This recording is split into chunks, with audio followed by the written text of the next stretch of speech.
Hello kitchen Bangla recipe থেকে আপনাদের স্বাগত। আশা করি আপনারা ভালো আছেন। আজ আমি রেসিপি নিয়ে এসেছি মোরগ মশলা। এটা কিভাবে করেছি তা আপনাদের সাথে শেয়ার করব। তার আগে আপনাদের কাছে অনুরোধ করেছি আমার চ্যানেলে আপনারা সাবস্ক্রাইব করুন এবং পাশে থাকা বেল আইকনে ক্লিক করুন। রেসিপিটা ভালো লাগলে লাইক করুন।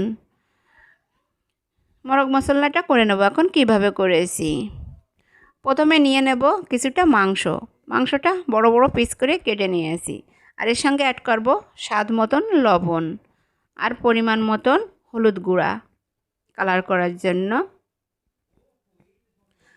এখন নিয়ে নেব 1 চা চামচ ধনিয়া গুঁড়া আর নিয়ে নেব 1 চা চামচ জিরা গুঁড়া। এখন নিয়ে নেব 1 চা চামচ গরম মশলার গুঁড়া। এখানে আছে পেঁয়াজ বাটা, রসুন বাটা আর আদা বাটা একসঙ্গে বেটে নিয়েছি। 1 চা চামচ শুকনো মরিচ বাটা।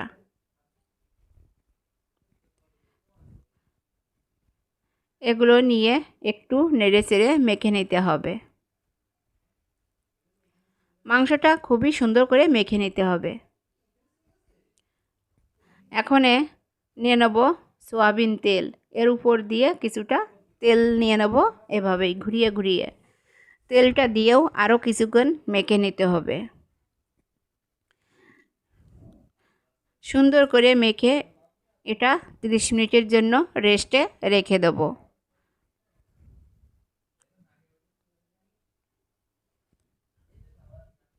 ত্রিশ মিনিট পরে মাংসটা ভেজে নিতে হবে। এই যে চুলায় ফ্রাই প্যান বসিয়ে দিয়েছি, তেলটাও দিয়ে দিয়েছি। তেলটা গরম করে মাংসটা ভেজে নিতে হবে। এই যে তেলের উপরে দিয়ে দিচ্ছি মাংসের পিসগুলো,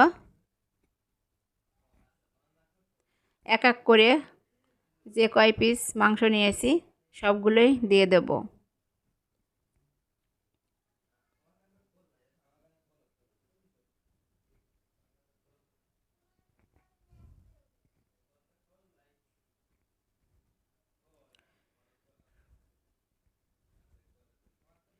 মাংসটা এভাবেই সুন্দর করে ভেজে নিতে হবে। ঘুরিয়ে ঘুরিয়ে মাংসটা ভেজে নিতে হবে। একটু শক্ত হবে আর লাল লাল করে ভেজে নিতে হবে। এটা সুন্দর ভাজি হলে কিন্তু মাংসের টেস্টটা অন্যরকম আসবে। মাংসটা কিন্তু ভালো ভাজা না হলে এত সুন্দর টেস্ট কিন্তু আসবে না।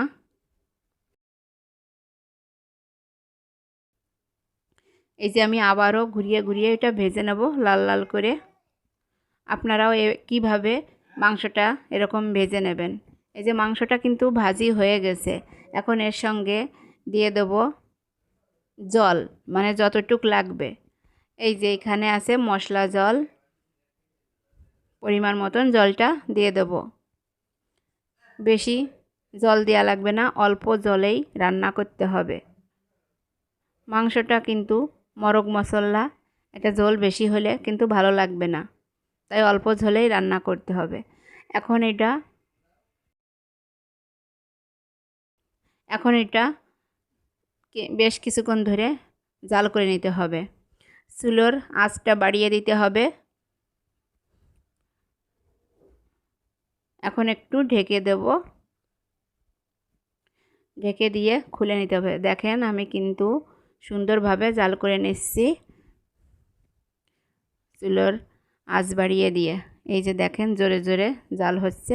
এই যে রান্না হয়ে গেছে, আমি নামিয়ে নিয়েছি। দেখেন সাজিয়েও নিয়েছি। আশা করি আপনাদের ভালো লাগবে। ভালো লাগলে লাইক শেয়ার করবেন। আর আমার নতুন চ্যানেল, দয়া করে আপনারা আমার চ্যানেলে সাবস্ক্রাইব করবেন। আর এই মোরগ মশলা আপনারা এখনই ট্রাই করে রান্না করে খেয়ে দেখুন।